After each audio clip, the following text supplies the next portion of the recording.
Calgary Flames made the recent tough decision to send 2021 first-round pick Matt Coronato down to the AHL once again. While we could have all assumed he was unhappy with this transaction, what his agent did will shock you. There's two sides to every story, but this one is a little bit crazy, so strap in. We're going to get into all that and more in this video, but first, hey, I want to welcome you to Flames Digest. We're happy to have you around. I'm Mark Griffith. If you're new around here and you love the Flames, make sure you subscribe so you can stay up to date on all the latest news, updates, reports, and rumors revolving around your Calgary Flames. We would love to welcome you to the Flames Digest fam. Like I said, this one's a little bit strange, so let's talk about how Coronato's agent speaks out. And it's not like, he had a presser or anything, or pardon me, excuse me, I'm just so excited to talk about this one because it's such a different story that my voice can't even keep up. But either way, this one's very interesting. It's not like he really spoke out in the way of using his mouth. It was more so using his fingers in the wonderful world of Twitter/X, I guess as it's called now. But let's get into this article that kind of lays the land for us here from John McKinnon. So he wrote, Matt Coronato's agent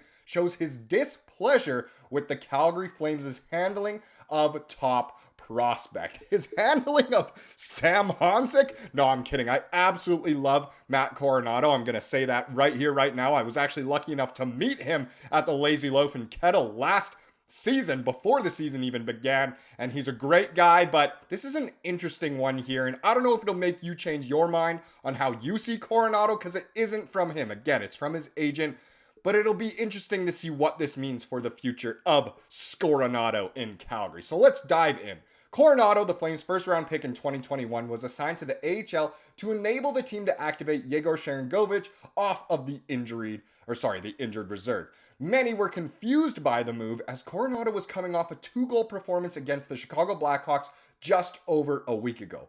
Well, turns out his agent has the same confusion and frustration. And I wouldn't say everyone was confused. In fact, a lot of people knew this was coming. Why? Because Coronato is waiver exempt. There's a lot of players on the Flames who are not waiver exempt. So the Flames knew they'd still be able to retain Coronato if they sent him down. While it might suck for Coronato and it might suck for his agent more than anyone else, which we'll get into, of course, later in this video, it still made sense for him to go down, develop more, get that confidence up, because sure, he had a great game against Chicago, but otherwise wasn't fantastic for the Flames, at least in the numbers people care about. He was great in the underlying numbers, but the numbers people care about, goals, assists, plus minus even, wasn't fantastic. But let's continue. Coronato turning into Sam Bennett 2.0. That is a bold headline or sub-headline from this same article by John McKinnon here. So Coronato's agent, John Kofi Osei-Tutu, has always been an active member of the Flames community on Twitter/X. He has a strong client base, with Coronato being one of the strongest players. So when an agent sees his player getting the short end of the stick, he's going to call it out. There were two key tweets in question that he amplified. So he didn't say them himself. Instead, he retweeted. But what did they say? Well, the first one comes from Flame Shame. Flame Shame writes, such a ridiculous move to sign Mantha. Coronato is clearly an NHLer at this point. He can play on any line and be effective. Has outperformed many of the forwards with less ice time. Also easily should be on at least the second power play unit. Let's hope he doesn't get PO'd and asked out. So there you go, is kind of, I guess, another Sam Bennett situation. Sam Bennett didn't necessarily ask out, but it was pretty well known he wasn't happy here. So once again, it's using one of our first round picks on a guy who just can't quite cut it and might make it elsewhere. So very interesting here. The Flames did sign Mantha, and maybe doesn't have the most trade value, so interesting, which we'll get into in this second tweet here from Western Hockey Scout, who says, Flames have sent down a young forward with an expected goals forward percentage of 58.49%, which is the first on the team for forwards, with a high danger chance rate of 65.22% during a rebuild. Anthony Mantha has zero trade value. Just FYI, Flames fans, the NHL knows who Mantha is, Flames fans. Thank you for addressing us twice. But either way, very interesting here. Two people upset that the Flames, acquired Mantha instead of sticking to the young guns and going with guys like Coronato, Pelche. Of course, we could go on with the list of young guys who could potentially come up at this point. Sam Morton. A lot of people were upset Cole Schwint got picked up, and either way, we could continue on. But very interesting here that Coronato's agent is the one retweeting these and clearly is upset. The best part is Osei Tutu is 1,000,000,000% correct. I'm not going to fully agree with that. Again, that's just the article saying this, and I'll get into why in a second. But again, I love Coronato and wish he wasn't fully sent down. I wish he was killing it at the NHL level. Let's continue.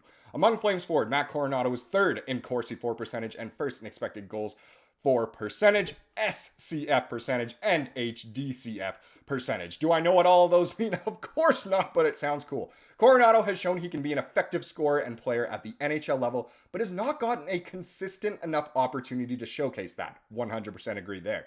It reminds you a lot of Sam Bennett, who never got consistent top 6 minutes, yet went to thrive in that type of role somewhere else.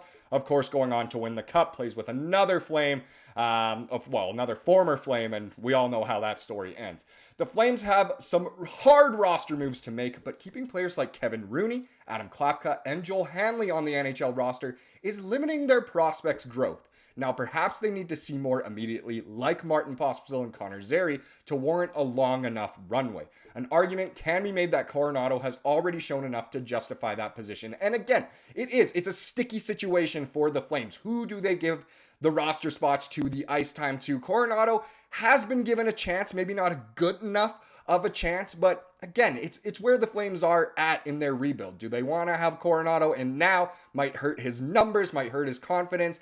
Or would they rather put in a guy like a Kevin Rooney who, is on a bigger NHL contract and yada yada? We could honestly continue on that line of thought for a while.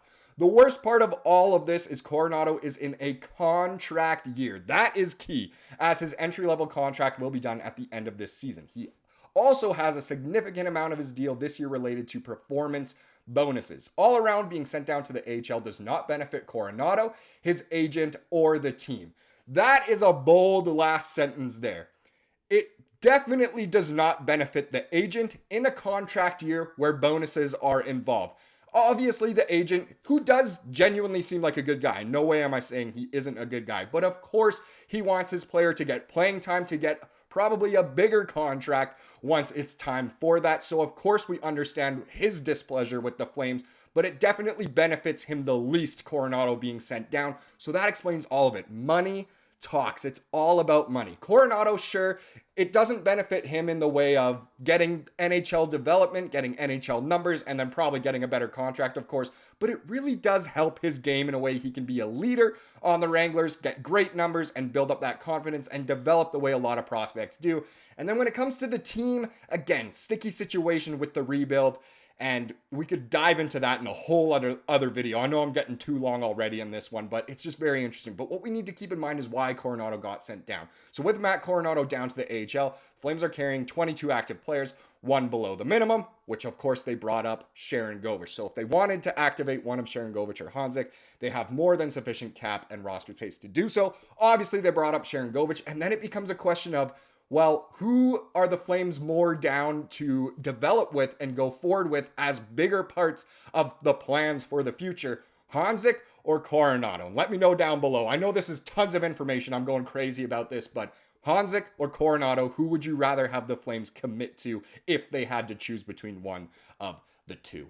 Now let's get into tonight's game, which should be a very fun one. The Flames have played quite a few home games now, and they obviously haven't gone quite to plan as of late, but they are now on the road. They headed down to Nevada, where they will face the Vegas Golden Knights, the top team in the Pacific. The Flames looking for a statement win. Of course, that one goes at 8 p.m. Mountain Time. The Flames themselves say the player to watch is Mr. Connor Zary. I'd be very interested to see how well Connor Zary would be doing if he was on another line. I know he's on, a line with Backlund and Coleman, and they do very well all over the ice, but I'd be interesting to see in a more offensive role what he'd be capable of. But again, it should be a great one tonight. Let me know your score predictions down below.